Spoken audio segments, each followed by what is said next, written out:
Bakit sila ba, Panginoon? Pwede naman ako.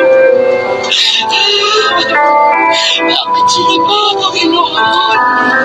Umiiyak at nagtatanong mga idol ang isang pulis na ito na namatayan ng 4 na mahal niya sa buhay, ang asawa niya at ang kanyang 3 anak. Umiiyak habang tinatanong ang Panginoon na kung bakit sila pa. Bakit sila pa? Subalit imbis na sisihin nga mga idol ang Panginoon ay bakit hindi niya tanungin ang kanyang sarili na kung bakit nagawa niya ang mga bagay na magpapasama ng loob sa kanyang asawa at sa kanyang pamilya. Marahil ay hindi sana mangyayari nga mga idol ang mga bagay na ito kung sakali na naging mabuti at responsableng ama ang pulis na ito, at kung sana ay mausisa siya sa kanyang asawa, nagtatanong kung ano ang mga kinakailangan at kung ano ang mga problema, at sana ay naging atentibo siya sa mga hinaing at pangangailangan ng kanyang asawa, ay di sana ay hindi nangyari ang mga bagay na kanyang iniiyakan ngayon.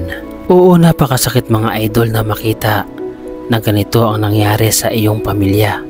Subalit na itanong mo ba sa iyong sarili kung bakit nga ba ito nagawa ng asawa mo? Bakit nangyari ito? Ito ba ay kasalanan ko? Ito ba ay pagsubok ng Panginoon?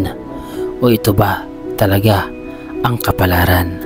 Sa mga hindi nakakaalam mga idol ng buong kwento at istorya sa namatay na mag-iina sa Santa Maria, Bulacan, depresyon ay hindi biro, at ito ang pangunahing dahilan. Sa isang iglap lang ay nawala ng buhay ang 3 mga bata, at sumunod din ang kanilang ina na sumama din sa kanyang mga anak. Isang paalala po mga idol sa mga mami o sa mga ina na kahit anong hirap ng buhay, wag na wag tayong magdadalawang isip na humingi ng tulong at gabay sa ating Panginoong Diyos para maiwasan ang ganitong pangyayari. Sobrang nakakaawa ang mga bata na wala pang kamuwang-muwang sa mundo ay nadamay sa isang pangyayari na lubhang ikinagulat ng buong Pilipinas at maging ng buong mundo. Ito pala mga idol ang investigasyon ng mga pulis. May alitan na pala ang mag-asawa bago pa man nangyari ang lahat. Ina at 3 anak patay sa sunog sa Santa Maria, Bulacan.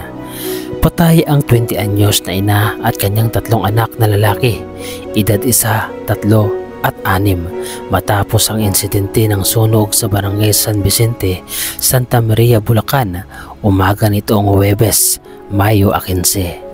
Ayon sa kwento ng kapitbahay ng mga biktima, nakita niya pang lumabas ng bahay ang ina ng mga bata bago ang pangyayari. May 2 tao na po na nagsisigaw dito na may sunog po, may sunog po. Paglingon ko, umuusok na. Nagtulong-tulong na po silang giniba yung gate saad ng kapitbahay. Nagtulong-tulong po kami kumuha ng tubig, tapos nagkuha na po ako ng kumot na taklob sa bata. Kaya lang ang bata hindi makikita kasi madilim sa loob, anya ng kapitbahay. Wala rin umano sa bahay ang padre de pamilya dahil pumasok di umano ito sa trabaho sa Batangas.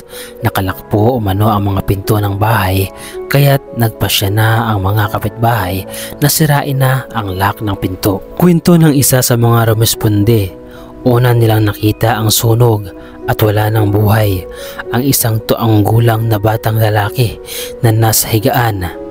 Natagpuan naman nila sa loob ng banyo ang 2 pa nitong kapatid na lalaki. Ang mismo pong nakarga ko noon, yung pangalawa po, yung kinarga ko siya habang nasa loob. Umiiyak pa po kasi po naririnig ko pa po yung pintig ng puso niya, kaya wala na rin po akong magawa noon, kwento ng rumesponde. Nadala pa sa ospital ang 2 bata at ang kanilang ina, pero kinalaunan ay binawian din ng buhay. Sa inisyal na investigasyon ng Bureau of Fire Protection, may nakitang posporo at 2 bote ng paint thinner sa loob ng bahay ng mga biktima.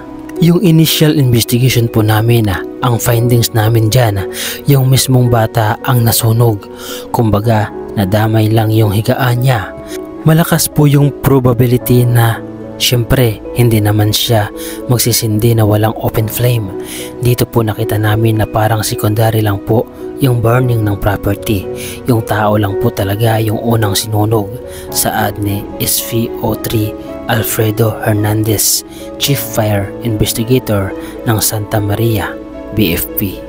Ayon kay Kapitan Potenciano Lorenzo ng Barangay San Vicente, madaling araw bago ang sunog, dumulog sa kanilang tanggapan ang ina ng mga bata upang ipablatter ang problema nilang mag-asawa. Bago yun, nagpablatter ang babae noong gabi at may patawag at paghaharapin pa sana namin, pero hindi na nangyari dahil kinabukasan ito na yung bumugad sa amin na nagkaroon ng sunog. Personal problem nila, saad ni Lorenzano. Ang source po ng balitang ito nga mga idol ay ABS-CBN News at credit dito. Mahirap man o mayaman mga idol ay nakakaranas ng depresyon at kahit gaano pa kayaman ang isang tao ay hindi makakatakas sa ganitong klasing pangyayari na kung saan nga mga idol kahit na nasa iyo na ang lahat ay maaari ka ring dapuan ng sakit na ito na kung saan ay walang ibang malalapitan kundi tanging ang pagtawag sa Panginoong Diyos na nakakaalam ng lahat ng ating mga problema. Ating napakinggan nga mga idol ang investigasyon na kung saan nga mga idol ay nagpa-blatter pa ang ina ng mga bata at kasama sa blatter na ito ay ang kanyang asawa at ang biyanan nito.